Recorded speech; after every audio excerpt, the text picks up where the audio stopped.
Hello and welcome to the Divorce to Bliss podcast. Here you will learn all things related to healing from divorce, mind, body, and spirit, so you can create a beautiful new life filled with happiness. I'm Rachel Ruby, author of Divorce to Bliss, divorce coach, speaker, and attorney, and I'm so glad you found me here. Hello and welcome to the Divorce to Bliss podcast. I'm Rachel Ruby, and the topic for today is what you need to know about spirituality and healing so that you can heal better after your divorce. My guest today is Reverend Sheri Heller. She is a licensed clinical social worker, a certified coach, hypnotist, interfaith minister, and freelance writer. She trained as a complex trauma therapist in the public and private sectors of New York City for over 3 decades and is now a Montreal-based trauma-informed wellness coach with licensure in New York, Ontario, and membership with the Canadian Counseling and Psychotherapy Association. Sheri offers traditional, spiritual, and holistic methods and resources that assist with healing from trauma, narcissistic abuse, and addictions. Sheri is obviously very well accomplished, and I'm excited to have her here today to discuss spirituality and healing. Welcome to the podcast, Sheri. Well, thank you, Rachel. Great to be here. Thank you for having me. It's great to have you. Thank you for being here. Let's start with, why don't you just tell us your story about how you came to do what you do, especially the spirituality aspect of it? Okay. Well, in a nutshell, really, my trajectory towards spiritual growth and development started with self-realization. I was born into unfortunate circumstances, a history of systemic child abuse. I was removed from my parents' care at a young age with my sister. And I developed complex trauma, process addictions. And because of that, I did not have a worldview, which is sort of the interpretive lens through which we see the world. I did not have a worldview where I had basic assumptions that the world was good or that life was working for me, or essentially that things could go according to my desire, my plan. So I became pretty nihilistic. And however, I guess the impulse of self-preservation really inspired me to get into treatment at an early age. I moved out. I got into therapy. I put myself through college. I worked 3 jobs, and I started recovery. And recovery for complex trauma is very, very difficult because it's so multifaceted. There's such a neurobiological piece, but the spiritual piece, it often is not really given the attention I think it deserves. But what I found was really hard to persevere at times because my worldview was so skewed in fatalistic assumptions and nihilism. So I think my spiritual path really started with the understanding that I have to start to conceptualize life in a way that's inclusive of hope and faith if I was really going to ever thrive. And so that's an essential piece of my work with my clients. Of course, spirituality is personal. And so people have different ways of generating their interest in spiritual growth. But for me personally, it started with self-realization. And that led to God realization. It led towards also a lot of different ways, practices that aligned with who I am and what worked for me.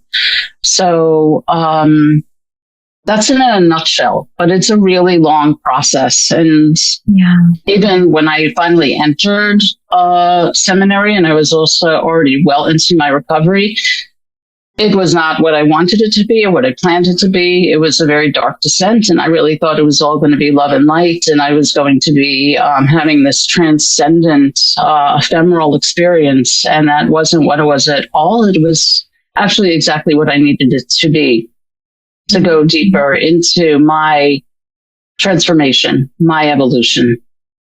Yeah. I love the story. I'm sorry for all your hardships, but I love that you realize that you could push through all that and that you did so much deep work on yourself and you were able to accomplish so much and now help others. So that is a beautiful thing. So, I think we often find spirituality or what spirituality means to each person, because obviously it can be different for each person, but we often find that side of ourselves when we go through trauma. If we let it, if we don't go into the victim mode and start. So that kind of brings me to my next question. And this is a big question. So we don't have to, again, it varies. It varies among, from one person to the next, but what is spiritual growth in a nutshell? What does that mean for those who don't understand? For me, I really feel that spiritual growth is finding your personal voice, your path that aligns you with the force of creation or God, whatever that means for you. It's not about ascribing to what theologians believe or think or experts tell you, but it really is a personal trajectory, into a deeper sense of who you are and a sense of what feels transcendent for yourself. The process of growth to me is because of my own journey, I really feel self-realization is a pathway to God realization, and I think they're interdependent. So I think spiritual growth is also personal growth. So the material plane and the spiritual plane are coexist and are interconnected, and there is an ability to access spiritual tenets, spiritual practices, so that life doesn't crush you. And that there is a way to continue reaping the lessons of life. Otherwise, I feel, for me personally, I do feel that without some kind of spiritual practice, and that could be creative expression, that could be the deists found God in math, in literature, and there are a multiplicity of pathways, but it is a place of intention. I think it does need to be intentional. And with that intention, there is also, in the Kabbalah, they say the path to God is desire, which I love. The desire to continue evolving and growing and actualizing potential, which I think is innate, but can get derailed. And I think that has to be almost a solitary path, even though there may be community. It's very personal. Yeah. So a couple things that you touched on there. One is you mentioned that the Kabbalah says it's important to have the desire. And I'm going to take that one step further. And you may have read Shakti Gawain. She's one of my favorites. But she talks about desire, belief, and expectation. Those three. And I always say those are the trifecta, really, because we have to desire something. We have to believe we can achieve it or accomplish it. And then we have to expect that it's going to happen. Because if we don't have, I talk to so many people who are like, I want to heal. I really want to heal. Yeah. But they don't believe they can, or maybe they believe they can, but they just think like, oh, it's, I've had such a bad luck in life. And so they don't expect it. And so I really work with those three things, which I love. And then, you said, how spiritual growth is really a personal journey, and a lot of it is just self-work. And I agree 100%. And I think it is so important for people to know that when you are working on yourself from a spiritual context, and sometimes, you don't start off thinking like, oh, how am I going to become more spiritual? What do I need to do? You just start diving into the feelings, the emotions, what you've been through, where you want to go, not so much focusing on the past, but more on where you want to go. But it is so important in that time that you kind of put the blinders on to what others are saying, those who love you, those in your support network, because your mother, your Aunt Sally, whoever it is, might think they know what's right for you, but only you do. So I think there's a lot, especially with divorce, there's so much shame, There's so much shame. Yeah. And I want to say there's one thing I think, because I also love Shakti Gawain, and she was part of, I think, my journey early on her teachings. But it's one thing about intention that I think is important to qualify. It's not magical thinking. Because sometimes we have an intention. We don't get to necessarily predict what form the journey is going to take. Like my intention when I went into seminary, I'm going to transcend. I felt specifically certain dark memories and dark ways of operating in the world. And I thought that it was all about forgiveness. And ultimately it was in a way, but first I had to, unbeknownst to me, plumb the depths of darkness. So we can have an intention and we think it's going to operate a certain way and it doesn't. Right. And that's where faith comes in. Often I remember when I worked in drug treatment, I had this woman who I had to discharge because she couldn't get sober, and we had to build a culture of sobriety. Anyway, she came back and she said it was the best thing that ever happened for her because she was suicidal, and she actually felt in that moment that she was pulled back by some force that crystallized for her a desire to have a life of her making, a sober life. And I do feel that sometimes we do have to go into places that we think are antithetical to spiritual growth or antithetical to spirituality, but really are a part of it. Because again, I don't think it's disparate from this material plane. Our suffering is a conduit, a trajectory to our development, often is a pathway to God. And that seems very paradoxical. And I guess it is paradoxical. So it can often be really very challenging. True. Well, beautifully said. I wanted to talk to you about why spiritual growth is important when you're healing. And I think we kind of covered that base, because you have to find the self. You have to find who you are and why you are and what your purpose is, and create your intention in order to be able to move forward, I believe. Yeah, definitely. But also I think just to have relief. One of the things that really worked for me that I often suggest is creating an altar. I would go to an altar. My altar was a sacred place. I mean, it's really something that is espoused in most cultures and spiritual and religious traditions. And it was an altar of my making that resonated for me in a very specific way. And I just would weep.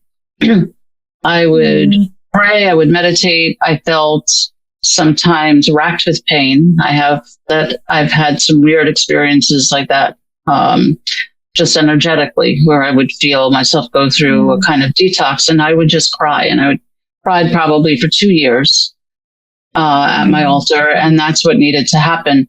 I think, but often, I felt that to be very stabilizing. It's very regulating. And also even to call forth, if you believe in deities as I do, I believe in spiritual entities and the ancestors and all of that.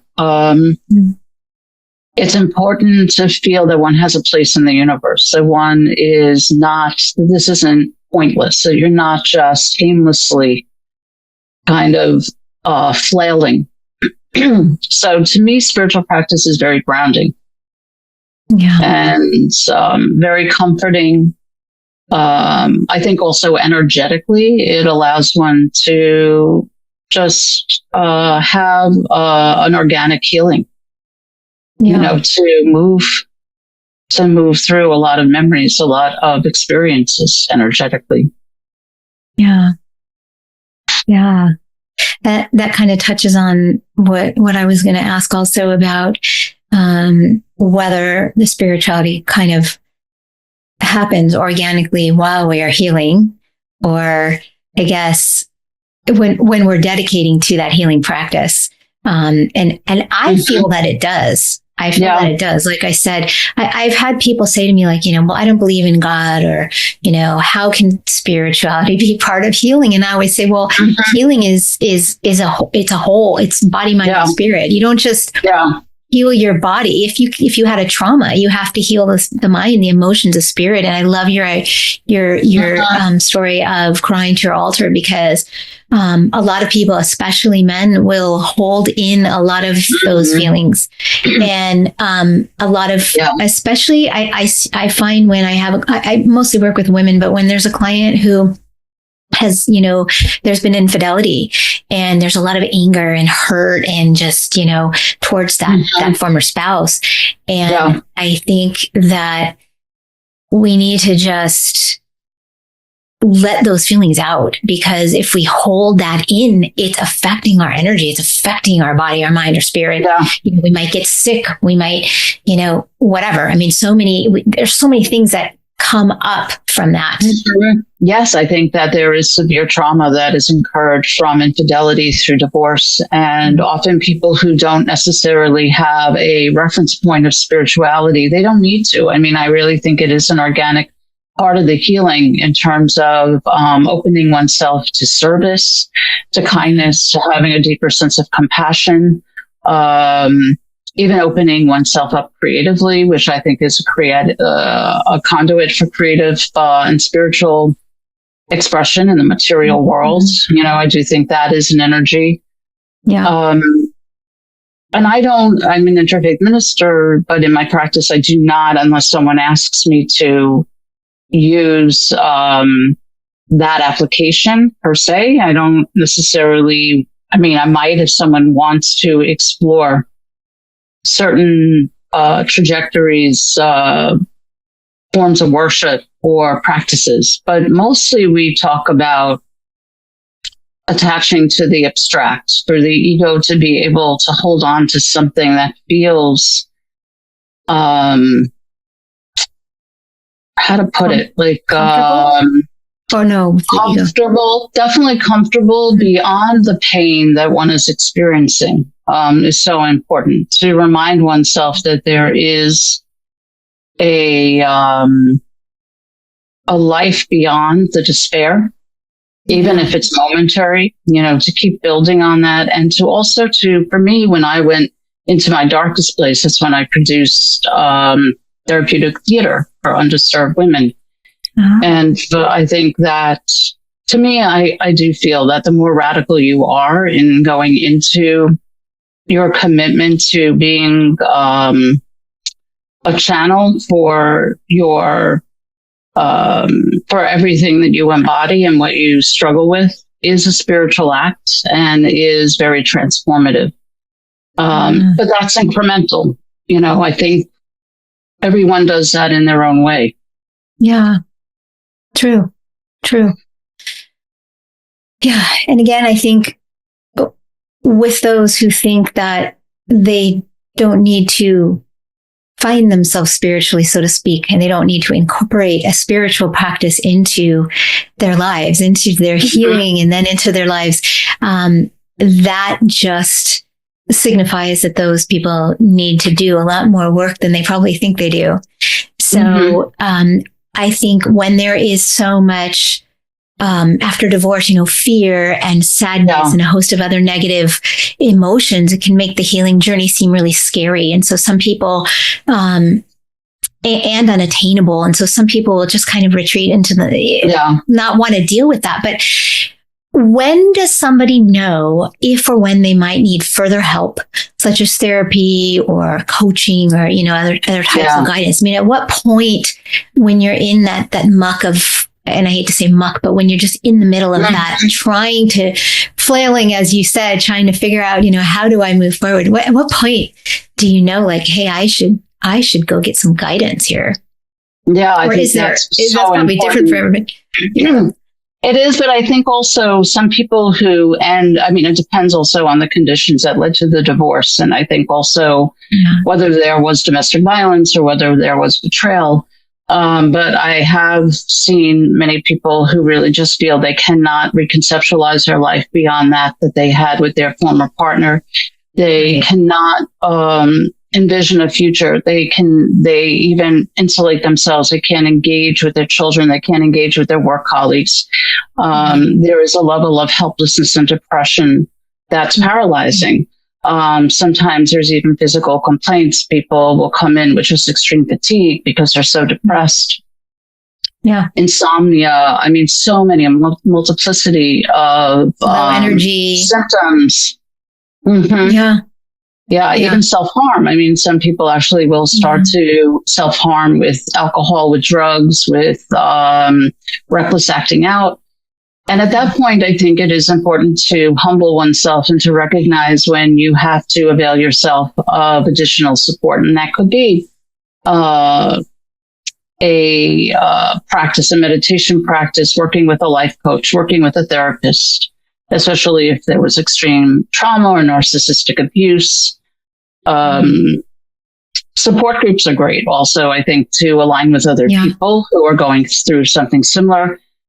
But it is always important to lean into the reality of what you're up against, you know. And to me, it starts with that courage. To me, the spiritual growth begins with is a spiritual pathway. Is a courageous pathway. It requires one to be really willing to do what's necessary to repair oneself and to actualize oneself. So that is inclusive of professional guidance, by all means. I think that's critical. Yeah. Because we're fallible. And I know, yes. And I know you work with addiction and, or you have, and I know this is not really an exact comparison, but I think, just like with an addict, let's say someone, you know, is an alcoholic or an overeater or whatever it is, when you are in that victim state and you've gone through divorce, and I think, I mean, yes, I'm sure it is much worse, and I've seen much worse when there has been a wrong done to you, right? Yeah. Of course, that's a whole other conversation, the to you part. But I think that even if you are just healing from, like I had an, you know, I guess amicable divorce, in the beginning, at least, I think no matter what, divorce in and of itself, because it is still such a societal stigma. I mean, it has gotten better. There are programs like conscious uncoupling and things where it's not this nasty, you know, get the lawyers into the ring and let's fight and that kind of thing.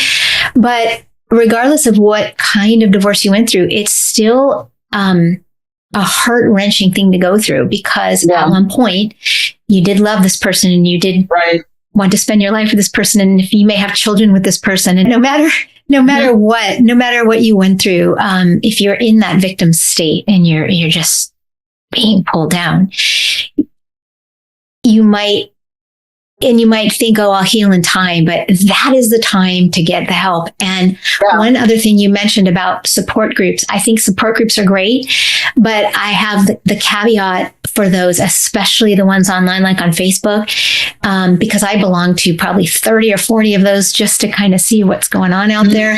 And I watch what is being written. And a lot of it is extremely negative, spouse bashing, men bashing, things like this. And that is not going to help you heal. So I always tell people you have to be so careful and watch the language, because the whole point is to realize that blaming the former spouse, blaming whoever you want to blame, is never going to get you to heal. It's looking inside and seeing, hey, one person doesn't break up a marriage, even if it's infidelity. There's two people in the marriage. It broke down at some point way before that happened.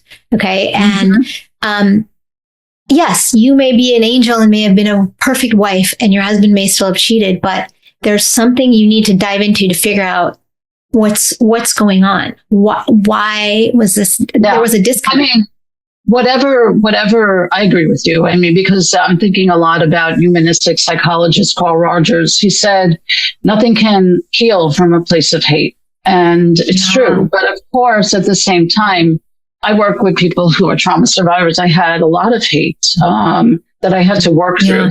Everything is there to be navigated, and that is part of the spiritual process and the process of self-realization. It can't be bypassed. So I kind of take umbrage with some spiritual edicts that talk about just sort of transcending pain and just pretending you forgive and pretending, that you feel the way you don't feel. It has to be organic. It has to be genuine. But staying stuck in the victimhood and the hatred, it keeps one paralyzed. It doesn't allow for growth or healing. Mm-hmm. And people will hold on tenaciously to their outrage because they can't connect to how helpless they feel. I mean, I think really moving into the vulnerability.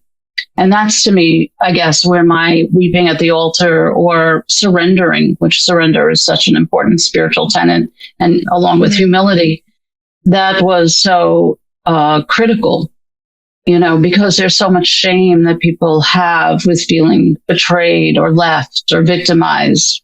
Certainly with cases of domestic violence. I mean, there's so much rage. So I hear you and I agree with what you're saying. And yet I think that to get there can be more complicated for some. But yes, sure. I do see a lot of bashing that goes on. And that's certainly in cancel culture, like a big, is being lauded as somehow the path to empowerment. And it's the path to disempowerment, actually.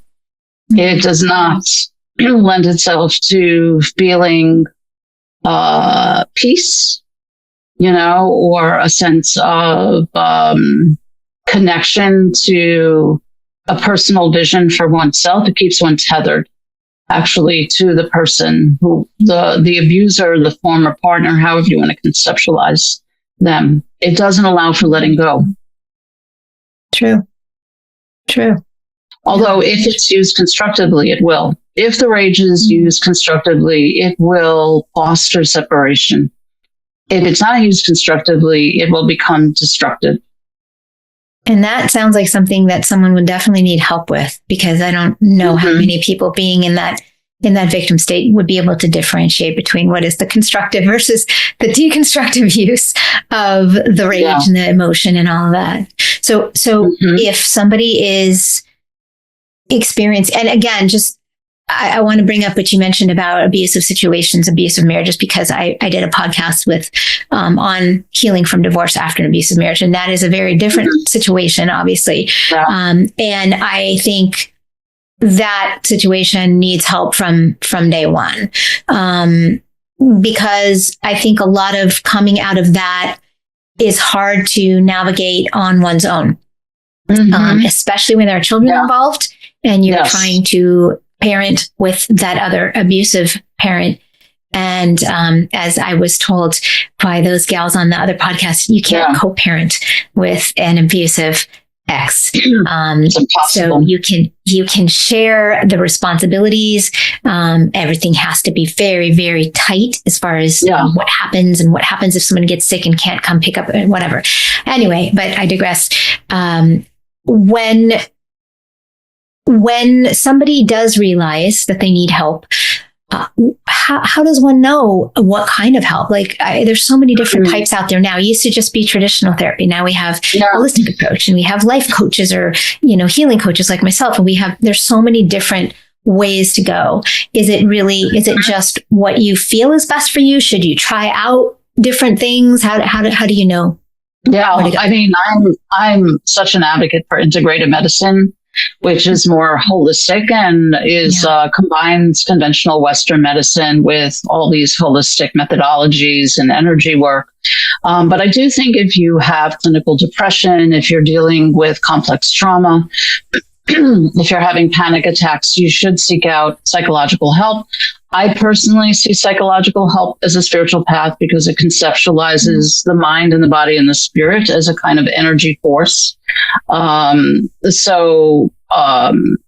don't necessarily, of course, when it was first introduced, it was considered outlandish. It's emanated from philosophy.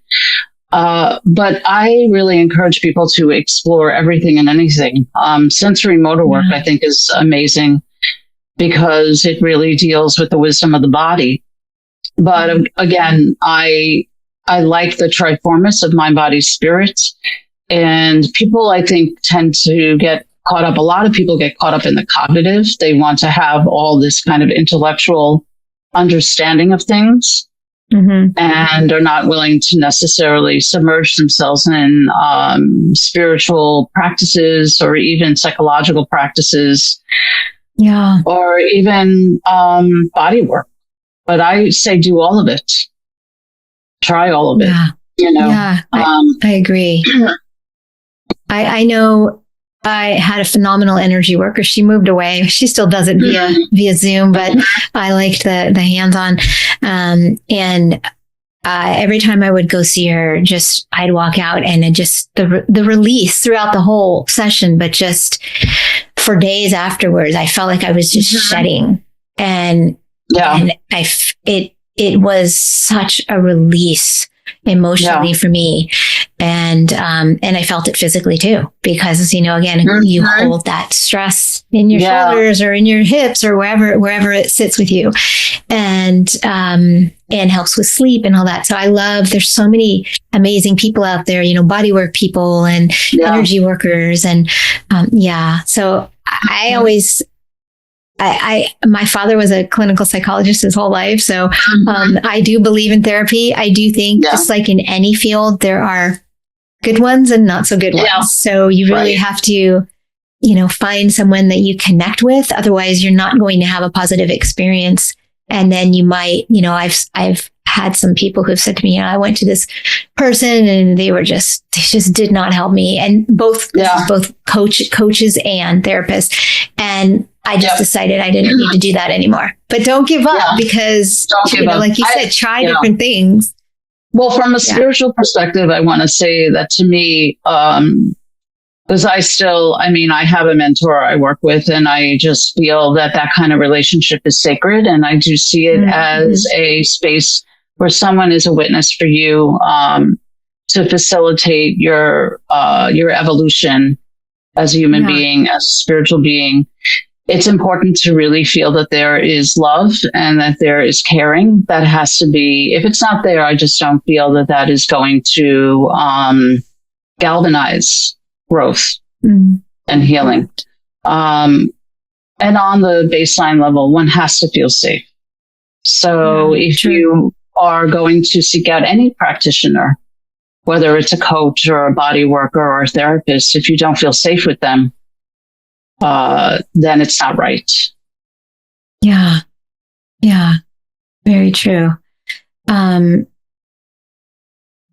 This has been so enlightening. I had another question I was going to ask you. I think we already covered it. It has to do with just aligning incidences of victimization and abuse with spiritual practices, and how does one do this?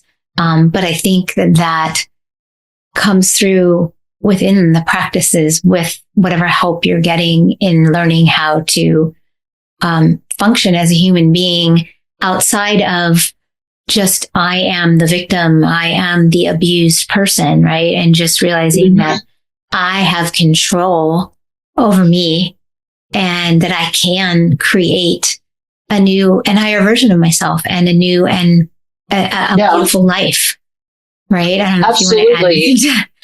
Absolutely. But I think to get to that place of transformation, one has to also embody if there was victimization and feeling and betrayal. And sometimes we betray ourselves. I mean, you were saying before, like there are things we have to look at. We always have to look at, why is this a pattern? Why is this something I'm going through? What is going on with that I have to look at within myself, even in experiences with victimization, because early victimization will lead to subsequent victimization because of grooming.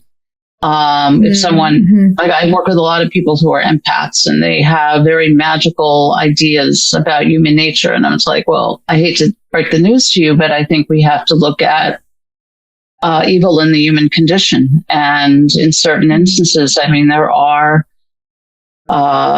people come in with plights of terrible abuse, and rather than even, it's sort of an interesting inverse of denying one's victimhood or victimization, and that actually solidifies being a victim, because they're constantly fawning and denying the reality of danger. So again, that's why I feel so much of the work starts with repairing the self and realizing fundamentally who one is, exhuming parts of the self that may have had to be disowned, or even discovering new parts of the self. And after betrayal, one can really lose sight of who one is. A lot of people come in after a divorce or after a major breakup, and things that matter to them, they can't even approach it. So having to return to that, I do feel the spiritual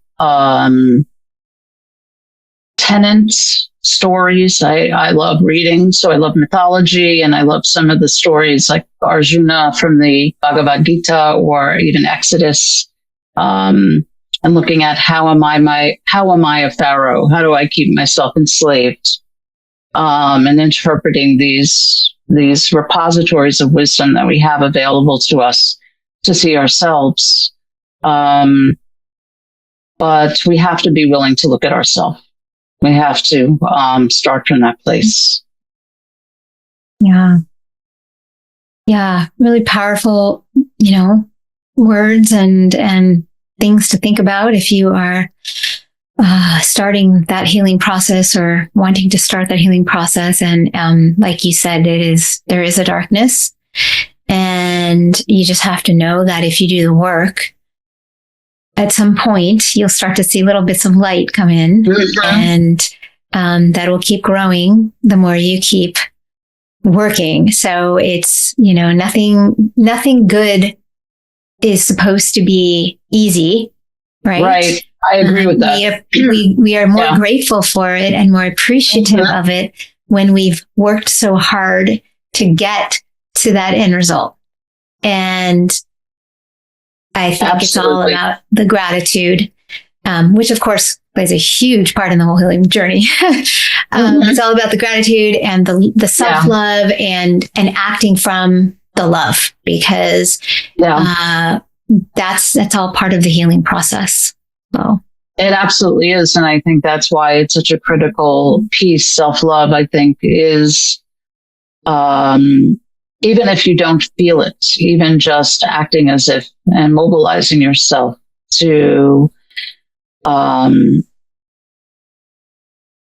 provide self-care, or to even do service, or to volunteer. All of these actions, I think, are part of that journey towards, as we were talking before, towards reclaiming the connection to spirit, to a transcendent place that is not about suffering. And of course, life is suffering. I mean, it is, and life is unfair, and that's how it is on this plane. Mm-hmm. Whatever that dimension means for each individual, it's a dimension I think we have to avail ourselves of if we're going to thrive, and break through those times in life where we are, where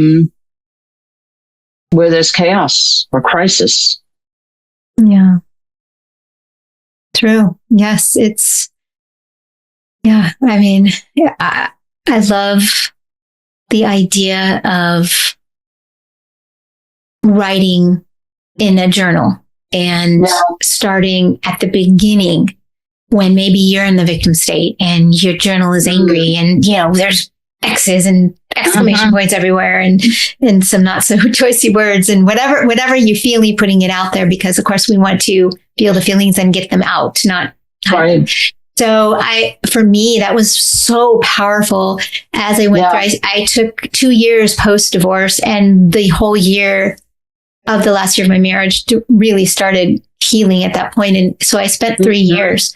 But the 2 years post-divorce, I wouldn't let myself date. I wouldn't, I wanted to get to me. I wanted to get to the me that I knew that I could be, and the highest version of me, so that I could move on and create this beautiful new life that I was creating for myself. And